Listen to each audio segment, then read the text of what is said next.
ہوتے ہیں, تکلیف بھی ہوتی ہے, اور تکلیف میں ہائے ہوئے بھی کرتے ہیں. لوگ سمجھتے ہیں کہ کسی بزرگ کو تکلیف ہو اور وہ کہہ رہے ہیں میرے تکلیف ہو رہی ہے, تو کہتے ہیں یہ تو بزرگ ہیں, ان کو کیوں تکلیف ہو رہی ہے بھائی. تو بزرگ ہیں بھائی, تکلیف بھی ہوگی اور شادی کا شوق بھی ہوگا شوق بھی ہوگا, کیونکہ آدمی پہلے ہیں, بزرگ بعد میں. وہ ہمارے حضرت ایک واقعہ سناتے تھے کہ ایک آدمی سے کسی نے پوچھا مفتی کسے کہتے ہیں, تو اس نے کہا مفتی, بزرگ کسے کہتے ہیں, اس نے کہا بزرگ وہ ہوتا ہے, مفتی اور بزرگ وہ ہوتا ہے جو کوئی حسین جمیل عورت سامنے سے گزر جائے, کوئی اس کی توجہ اس طرف ہو ہی نہیں, اتنا نیک ہو. تو بیچارہ دیہاتی تھا, اس نے بولا اس کو تو ہمارے یہاں مخنث بولتے ہیں, ہجڑا بولتے ہیں اس کو ہمارے یہاں. اچھا, اس کو یہ لوگ جنت میں جائیں گے, متقی اس کو بولتے ہیں. تو یہ تصور ہی غلط ہے. ہاں, پرہیزگار اسے کہتے ہیں, دل تو انسان کا مائل ہوتا ہے, مگر وہ یہ دیکھتا ہے کہ یہاں دل کی خواہش پوری کرنا حلال ہے یا حرام. اگر حرام ہے قدم روک لے گا, اپنے نظریں جھکا لے گا. حلال ہے تو ظاہر ہے اللہ نے ایک چیز حلال قرار دی, لیکن رغبت ہی ختم ہو جائے تو یہ آدمی, متقی تو دور کی بات, یہ تو آدمی بھی, اس کو تو علاج کرانے کی ضرورت ہے. یہی حال عورت میں بھی ہے. عورت چاہے کتنی پرہیزگار ہو جائے, یہ میں اس لیے بہت اہمیت سے بیان کر رہا ہوں کہ آج والدین اپنی بچیوں کی احتیاط نہیں کرتے. وہ کہتے ہیں ہماری بچی تو بہت نیک ہے, لہذا اگر اس کا کوئی بوائے فرینڈ ہے یا اسکول میں یہ کو ایجوکیشن میں پڑھ رہی ہے یا اسے کوئی جوان قاری صاحب آ کے پڑھا کے چلے جاتے ہیں, ہمیں اپنے بچوں پہ پورا اعتماد ہے.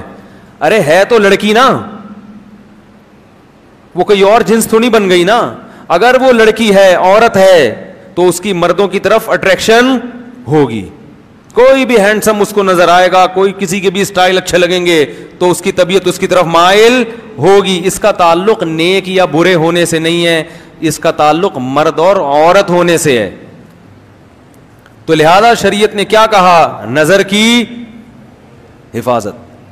تبھی میں لوگوں کو بتاتا ہوں, کسی خاتون کو کسی عالم کا بیان سننے سے فتنہ پیدا ہو رہا ہے, بجائے اصلاح کے اس کی طرف طبیعت مائل ہو رہی ہے, عشق پیدا ہو رہا ہے, فوراً اس کے بیانات بند کر دے. یہ شیطان ہے جو دین کے لیبل سے کیا کر رہا ہے, گمراہ کر رہا ہے. فوراً اس کے بیانات سننا بند کر دے, کیونکہ وہ عشق پیدا ہوگا اور یہ عشق فائدے کے بجائے کیا پہنچائے گا, نقصان. پھر سننا درست نہیں ہے. ہمارے حضرت کے پاس ایک خاتون کا فون ہے, قاری صاحب تھے پنجاب کے, بڑی خوبصورت آواز تھی ان کی, لوگ تقریر سنتے تھے. تو ایک خاتون جو تھی ان کی آواز پہ لٹو ہو گئیں. آڈیو کیسٹیں ہوتی تھیں اس وقت, ویڈیو ہوتی بھی نہیں تھی. اب وہ خاتون تھیں, وہ نے حضرت کو فون کیا, میں پورا دن پوری رات انہی کے بیان سنتی رہتی ہوں میرے, اور وہ ظاہر ہے فیلنگ کچھ پیدا ہونا شروع ہو گئی. تو حضرت نے فرمایا آپ کے لیے ان کے بیان سننا جائز, کیونکہ معاملہ کسی اور طرف جا رہا ہے.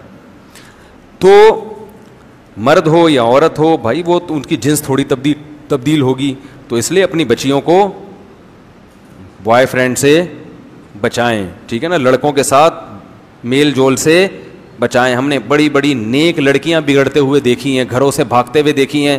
ماں باپ اعتماد کرتے ہیں ہماری بچی ہمارا خون کبھی دھوکہ نہیں دے سکتا. او بھائی وہ کیوں نہیں دے سکتا دھوکہ یار, جب اس پہ عشق چڑھے گا, آپ پہ چڑھ جائے تو پھر آپ اپنے میاں کو دھوکہ دے کے بھاگ جاؤ گی. ہاں, یہ عشق ایسی خطرناک چیز ہے. تو بچی پہ, وہ تو جوان ہے, اس پہ تو عشق چڑھنے کا زیادہ خطرہ ہے اور وہ گھر سے بھاگنے کا خطرہ ہے. تو اپنے آپ کو بھی خود بچائیں ان فتنوں سے, اور اپنے گھر کی مستورات کو بھی بچائیں, ان کی خود نگرانی کریں. واٹس ایپ, فیس بک, ان کے جہاں فائدے ہیں وہاں نقصانات بھی بہت ہیں. نقصانات کی فہرست اگر ہم بیان کرنا شروع کریں تو آپ کانوں کو پکڑ لیں گے, ایسے ایسے گھر تباہ ہوئے ہیں ان چیزوں سے. تو ان کو کنٹرول میں رکھنا ضروری ہے. جوان بیٹی کو موبائل لے کے دینے کی ضرورت نہیں ہے, اور اگر دیا ہے کسی ضرورت سے تو اس کو چھپ کے بات نہ کرنے دیں. اسے بولیں بیٹا جب گھر میں موجود ہیں سب, تو نمبر سب کے سیو ہونے چاہیے, ان نون کال آپ کو ریسیو کرنے کی اجازت, بولو نا بھائی, نہیں ہے. یہ بچیوں کو بتا دیا جائے, سب کے نمبر سیو کر لو, اور خام خمے ایسا موقع دینا جس سے بدگمانی ہو, یہ درست نہیں ہے. تو یہ سب نگرانی ہوگی تو صالح معاشرہ وجود میں آئے گا. بے لگام چھوڑ دیا کہ ہم سب نیک ہیں, تو شیطان کس لیے